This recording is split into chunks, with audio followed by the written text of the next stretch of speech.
राधे राधे भक्तों, जय श्री कृष्ण। ज्येष्ठ मास की वह अद्भुत और अत्यंत प्रभावशाली अमावस्या अब धीरे धीरे निकट आ रही है, जिसका इंतजार केवल साधक ही नहीं बल्कि वे लोग भी करते हैं जो अपने जीवन से दुख, बाधाएं, पितृदोष, शनि पीड़ा और आर्थिक संकटों को दूर करना चाहते हैं। साल 2026 की यह ज्येष्ठ अमावस्या साधारण अमावस्या नहीं है, क्योंकि यह शनिवार के दिन पड़ रही है और इसी दिन शनि जयंती का महासंयोग भी बन रहा है। जब अमावस्या और शनिवार का मेल होता है तो उसे शनिश्चरी अमावस्या कहा जाता है, और जब उसी दिन शनि जयंती भी हो तो यह योग कई जन्मों के पापों को शांत करने वाला, पितरों को तृप्त करने वाला और शनि दोषों को कम करने वाला बन जाता है। शास्त्रों में कहा गया है कि कुछ तिथियां ऐसी होती हैं जब प्रकृति स्वयं मनुष्य को अपने कर्म सुधारने का अवसर देती है, और यह अमावस्या उन्हीं दुर्लभ अवसरों में से एक है। भक्तों, अमावस्या का संबंध केवल चंद्रमा के लुप्त होने से नहीं है। यह दिन हमारे पितरों को समर्पित माना गया है। सनातन धर्म के अनुसार अमावस्या के दिन पितृलोक में नई ऊर्जा का आरंभ होता है। इसलिए इस दिन किया गया तर्पण, दान, दीपदान और जप सीधे पितरों तक पहुंचता है। जो लोग अपने जीवन में बार बार रुकावट, बीमारी, आर्थिक संकट, संतान सुख में बाधा या घर में अशांति महसूस करते हैं, उनमें से बहुत से लोग पितृदोष से पीड़ित होते हैं। ऐसे में यह अमावस्या उनके लिए एक दिव्य अवसर बन सकती है। साल 2026 में ज्येष्ठ अमावस्या 16 मई शनिवार को पड़ रही है। अमावस्या तिथि प्रातः लगभग 5:11 से प्रारंभ होगी और अगले दिन रात लगभग 1:30 तक रहेगी।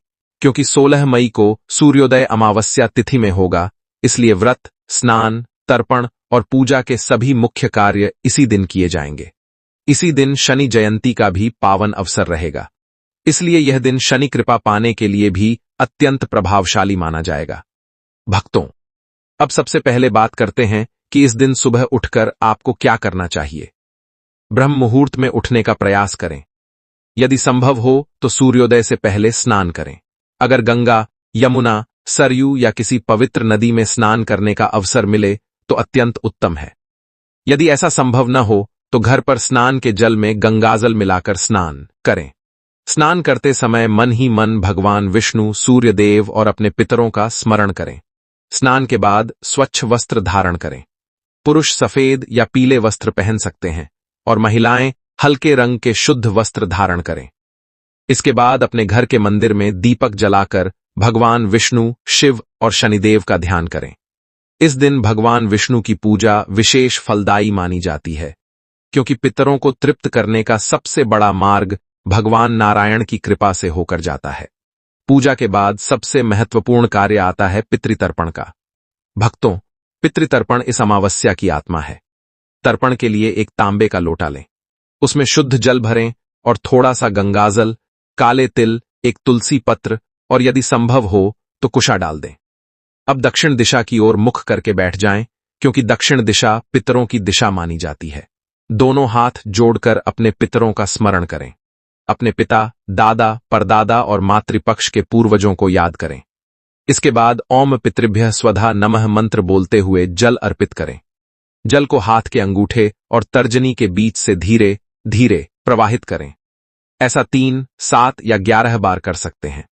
शास्त्रों में कहा गया है कि अमावस्या के दिन किया गया जल तर्पण उन आत्माओं तक भी पहुंचता है जो किसी कारणवश अशांत हैं। ये केवल एक धार्मिक क्रिया नहीं, बल्कि अपने पूर्वजों के प्रति कृतज्ञता व्यक्त करने का माध्यम है। जिस परिवार में पितरों का सम्मान होता है, वहां सुख, शांति और समृद्धि बनी रहती है। अब बात करते हैं शनिश्चरी अमावस्या के महत्व की। भक्तों, शनिदेव न्याय के देवता हैं। वे किसी के साथ अन्याय नहीं करते। मनुष्य जैसे कर्म करता है, शनिदेव वैसा ही फल देते हैं। जिन लोगों पर 7.5 ढैया या शनि दोष चल रहा हो, उनके लिए यह दिन अत्यंत लाभकारी हो सकता है। इस दिन पीपल के वृक्ष की पूजा अवश्य करनी चाहिए, क्योंकि पीपल में भगवान विष्णु, शनिदेव और पितरों का निवास माना गया है। सुबह स्नान के बाद पीपल के वृक्ष की जड़ में जल अर्पित करें। जल में थोड़ा काला तिल मिलाना शुभ माना जाता है। अगर आप शनि कृपा के लिए जल चढ़ा रहे हैं तो ओम शन शनैश्चराय नमः मंत्र का जाप करें। अगर पितरों की शांति के लिए कर रहे हैं तो ओम सर्व पितृभ्यो नमः बोलते हुए जल अर्पित करें। इसके बाद पीपल की 7 या 11 परिक्रमा करें।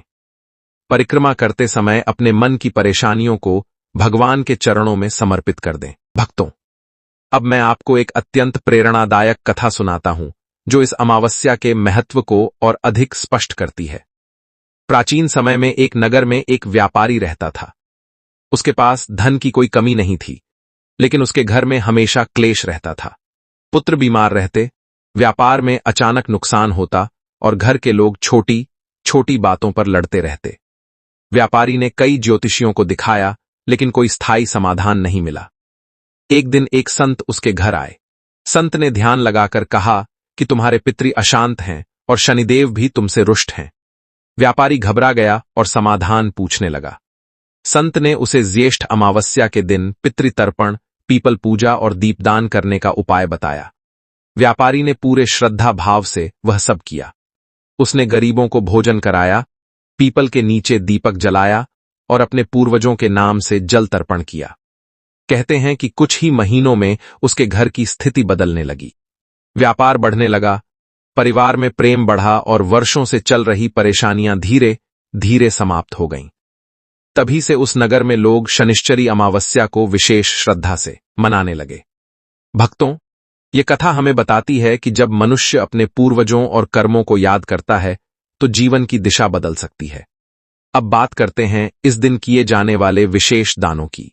शास्त्रों के अनुसार शनिश्चरी अमावस्या पर काला तिल, काला उड़द, सरसों का तेल, लोहे की वस्तुएं, काला कपड़ा और चप्पल दान करना शुभ माना जाता है।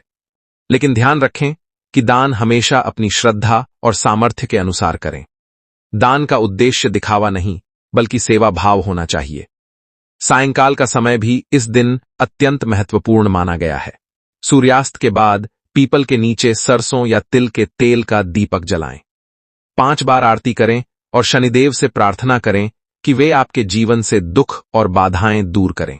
इसके बाद कुछ समय शांत बैठकर ओम शन शनैश्चराय नमः मंत्र का जाप करें। अगर संभव हो तो विष्णु सहस्रनाम या हनुमान चालीसा का पाठ भी करें। ये मानसिक शांति और ग्रहों के दुष्प्रभाव को कम करने में सहायक माना गया है। भक्तों, अब कुछ ऐसे कार्य जान लीजिए जिन्हें इस दिन भूलकर भी नहीं करना चाहिए। अमावस्या के दिन मांसाहार और नशे से पूरी तरह दूर रहना चाहिए। इस दिन क्रोध, झूठ, अपशब्द और किसी का अपमान करने से बचें। तुलसी पत्र या किसी भी पवित्र पौधे को तोड़ना शुभ नहीं माना जाता। किसी जरूरतमंद को खाली हाथ लौटाना भी उचित नहीं माना गया है। अब अंत में जानिए एक अचूक उपाय जिसे बहुत प्रभावशाली माना गया है। शनिश्चरी अमावस्या की रात एक मिट्टी का दीपक लें, उसमें सरसों का तेल भरें और एक लौंग डाल दें। इस दीपक को घर के मुख्य द्वार के बाहर दक्षिण दिशा की ओर जलाएं।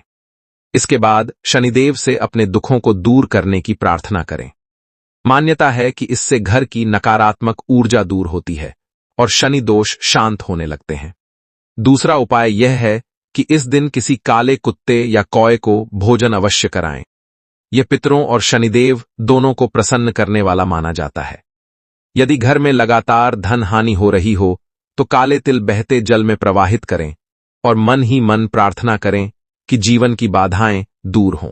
भक्तों, यह अमावस्या केवल एक तिथि नहीं बल्कि आत्मशुद्धि और कर्म सुधार का अवसर है।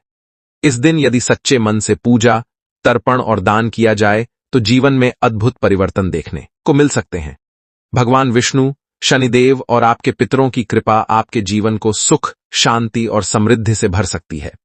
अगर आपको यह जानकारी अच्छी लगी हो तो वीडियो को लाइक जरूर करें, चैनल को सब्सक्राइब कर लें और कमेंट में ओम में नमो नारायणाय अवश्य लिखें, ताकि भगवान नारायण और शनिदेव की कृपा आप सभी पर बनी रहे।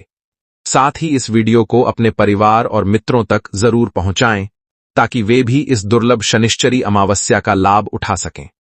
भगवान आपके जीवन से सभी कष्ट दूर करें, पितरों को शांति प्रदान करें और आपके घर में सुख, समृद्धि का वास हो।